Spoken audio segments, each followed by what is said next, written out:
স্বামী যদি ব্যাংকে ডিপিএস করে তারপর ওই টাকা উঠানোর পর সংসারে খরচ করে তাহলে কি স্ত্রী হিসাবে জেনে শুনে সে টাকা খাওয়া যাবে? অনেক সময় হাজব্যান্ডকে রাগ করে গজব দিয়ে ফেলি, পরে আফসোস লাগে, এতে কি গজব হাজব্যান্ডের উপরে পড়বে? বিয়ের পরের দিন ছেলেকে শ্বশুরবাড়ির জন্য বাজার করতে হয়, এটা কি জায়েজ আছে? জানাজার নামাজে ডান দিক থেকে সালাম ফিরিয়ে কি ডান হাত নামিয়ে ফেলতে হয়? যেসব নারীর সন্তান প্রসবের 40 দিনের পরেও রক্ত প্রবাহ বন্ধ না হয় তারা কিভাবে বাদবন্দি করবেন? অজু করে সাবান ধরলে কি অজু থাকবে? বাজারে যে বিভিন্ন নামি দামি ব্র্যান্ডের বডি লোশন এবং ক্রিম পাওয়া যায় সেগুলো কি অজু গোসল করার পর ব্যবহার করে নামাজ আদায় করা যাবে? তাহাজ্জুদ নামাজ কি ঘর অন্ধকার করে পড়তে হবে? স্ত্রী কি স্বামীর ওয়ারিশ? স্বামী যদি স্ত্রীকে কোনো সম্পত্তির ভাগ না দেয় তাহলে কি গুনাহ হবে? আকিকার পশু জবেহ না করে মূল্য একজনকে দিলে কি হবে? সকালে ঘর ঝাড়ু না দিলে কি কোনো অমঙ্গল হয়? আমরা আর বিলম্ব না করে চলুন আপনাদের গুরুত্বপূর্ণ প্রশ্নগুলোর উত্তর দেওয়ার আলোকিত ভুবনে প্রবেশ করি। ফারহানা ফারিয়া লাবণ্য, আপনি জানতে চেয়েছেন সকালে ঘর ঝাড়ু না দিলে কি কোনো অমঙ্গল হয়? সকালবেলা নাকি পুরুষরা ঘুম থেকে ওঠার আগেই ঘর ঝাড়ু দিতে হয়। না বোন, এটা বানোয়াট কথা। হয়তো পুরুষ শাসিত সমাজে নারীদেরকে আপনার কোণঠাসা করে রাখার জন্য বা তাদেরকে কাজে লাগানোর জন্য কেউ তৈরি করেছে, এগুলোর সাথে ইসলামের কোনো সম্পর্ক নেই। সাইদুল ইসলাম জানতে চেয়েছেন আকিকার পশু জবেহ না করে মূল্য একজনকে দিলে কি হবে? না, আকিকার পশু, কোরবানি পশু এগুলো জবেহ ছাড়া মূল্য পরিশোধ করলে হবে না, কারণ এখানে জবেহ করাটা উদ্দেশ্য এবং এটাই মূল। অতএব যদি নগদ অর্থ দিলে হতো তাহলে সেক্ষেত্রে পশু কোরবানি বা পশু জবের কথা বলা হতো না। শরীয়ত যেটাকে যেভাবে করতে বলেছে সেটাকে সেভাবে করার মধ্যেই কল্যাণ রয়েছে। ডক্টর আপনাকে ওষুধ সেবন করতে বলেছে, আপনি ওষুধ সেবন না করে সে টাকাটা গরিব দুঃখীকে দান করে দিলেন, তাহলে তো আপনার রোগ নিরাময় আপনি এর মাধ্যমে আশা করতে পারেন না। আপনি তো মানে ওষুধ সেবন করার চাইতে আরও উত্তম কাজ করলেন। অতএব যে কাজের জন্য যেটি করতে হবে সেটি আমাদের করতে হবে, অন্য কোনো পদ্ধতিতে গেলে সেটি আদায় হবে না। বেলাল, আপনি জানতে চেয়েছেন যেসব নারীর সন্তান প্রসবের 40 দিনের পরেও রক্ত প্রবাহ বন্ধ না হয় তারা কিভাবে বাদবন্দি করবেন? 40 দিন পার হওয়ার পরেও যদি রক্ত প্রবাহ বন্ধ না হয়, নেফাস বন্ধ না হয়, তাহলে সেক্ষেত্রে তারা সম্পূর্ণ স্বাভাবিকভাবে সকলে বাদবন্দিকে সম্পাদন করতে পারবেন। সেখানে কোনো আজকাল তো অনেক কিছু ব্যবস্থা রয়েছে যাতে করে ব্লাড যেখানে সেখানে না পড়ে, সেই ব্যবস্থাপনা গ্রহণ করার পর তিনি এবাদবন্দিকে স্বাভাবিক করতে পারবেন। 40 দিনের পরে আর তার ব্লিডিং হলেও তাকে নেফাসে আক্রান্ত বা আপনার এটাকে আপনার প্রসব পরবর্তী যে ব্লিডিং বলা হয়ে থাকে সেটির মধ্যে গণ্য করা হবে না। এরপরে প্রশ্ন করেছেন রিমি খান, আপনি জানতে চেয়েছেন বাজারে যে বিভিন্ন নামি দামি ব্র্যান্ডের বডি লোশন এবং ক্রিম পাওয়া যায় সেগুলো কি অজু গোসল করার পর ব্যবহার করে নামাজ আদায় করা যাবে? নামাজ হবে কিনা? জি, নামাজ হবে ইনশাআল্লাহ বিদিনিল্লাহ। রহিমা চম্পা জানতে চেয়েছেন টিভিতে নাটক শিরকের দৃশ্য দেখলে শিরকের গুনাহ হবে কিনা? শিরকের দৃশ্য দেখানো হলে সেটি আমরা যদি দেখতে থাকি আমাদের কাছে বিষয়টা সহজাত এবং স্বাভাবিক হয়ে যেতে পারে। এই জায়গা থেকে এগুলো দেখা থেকে আমাদের বিরত থাকা উচিত। হ্যাঁ, শুধু নিছক ধারণার জন্য যে কীভাবে শিরক হয়ে থাকে আপনি জানলেন এবং সেটা ভয়াবহতা সম্পর্কে আঁচ করলেন যে মানুষ কীভাবে তারই নিজের হাতে করা সৃষ্টিকে কীভাবে পূজা করছে, আপনি জাস্ট ধারণা নেওয়ার জন্য দেখলে সেটি গুনাহের কারণ হবে না। কিন্তু এইভাবে অহরহ যদি আপনি দেখতে থাকেন, বিশেষ করে নাটক সিনেমাতে, আপনার হিন্দি ফিল্ম ইত্যাদিতে যদি অনবরত এগুলো প্রদর্শন করা হয়, যেহেতু হিন্দিরা এগুলো করে থাকেন তাদের সামাজিক কালচার অংশ হিসাবে, সেগুলো দেখতে দেখতে আমাদের কাছে সহনীয় হয়ে যেতে পারে। সেজন্য এগুলো দেখা ওইভাবে অ্যাভয়েড করা উচিত। এরপর সাদিক ইসলাম জানতে চাইছেন বিয়ের পরের দিন ছেলেকে শ্বশুরবাড়ির জন্য বাজার করতে হয়, এটা কি জায়েজ আছে? বিয়ের পরের দিন ছেলে শ্বশুরবাড়ির জন্য বাজার করতে হয় এরকম কোনো কালচার ইসলাম আমাদেরকে শেখায় নাই। এগুলো আমাদের দেশীয় কালচার এবং সংস্কৃতি।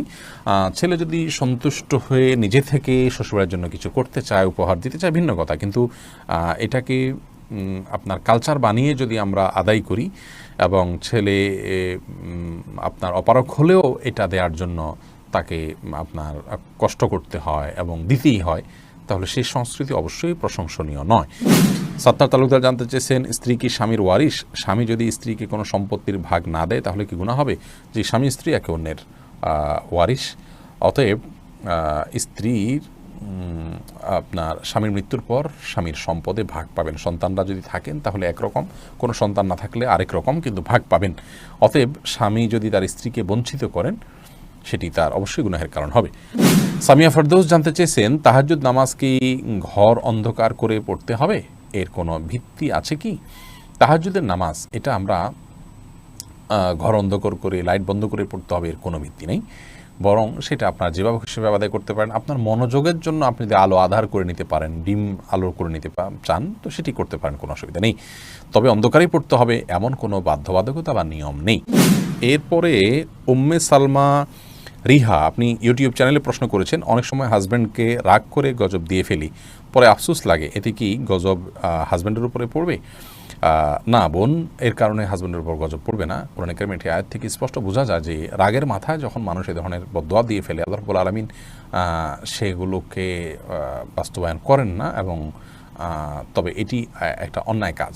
মুমিন কখনো মানে কথায় কথা অভিসম্পাতকারী হতে পারে না। নবী করিম সাল্লাল্লাহু আলাইহি ওয়াসাল্লাম বলেছেন, ঈমানদার কখনো লাআন হয় না, লাআনত করবে, অভিসম্পাত করবে, বদদোয়া করবে কথায় কথা, এটি ঈমানদারের চরিত্র নয়। অতএব সবর এবং ধৈর্যের পরাকাষ্ঠা প্রদর্শন করতে হবে ভালো ঈমানদার হওয়ার জন্য।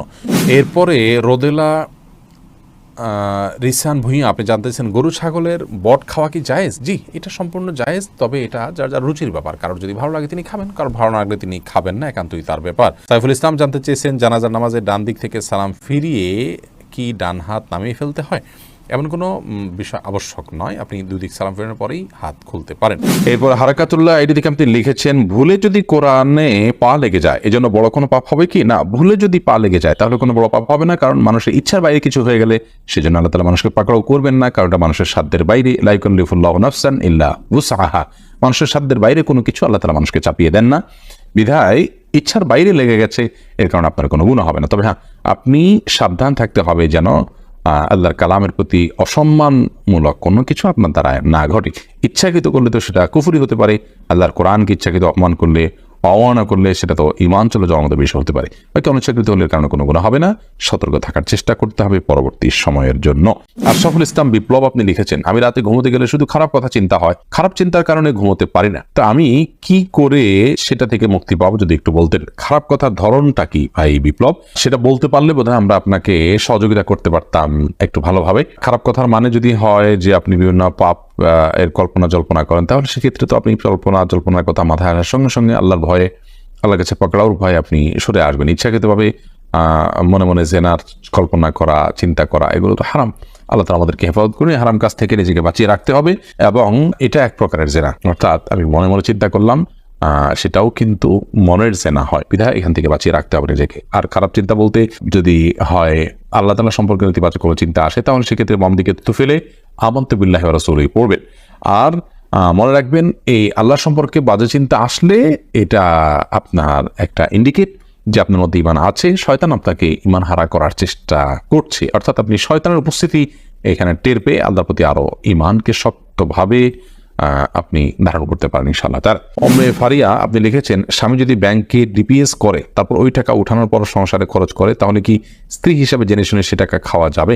যদি পরিপূর্ণভাবে হারাম এরকম কোনো উপার্জন স্বামী নিয়ে আসেন এবং আপনার কাছে বিকল্প না থাকে, তাহলে অন্য উপায় হিসাবে আপনি তার অধীনস্থ হিসাবে এটি আপনি ভোগ করতে পারেন। কিন্তু সেক্ষেত্রে নিয়মিত এরকম করলে আপনার বিকল্প হালাল উপার্জনের পথ বা হালাল ভাবে জীবন ধারণের পথ আপনার খোঁজার চেষ্টা করা উচিত।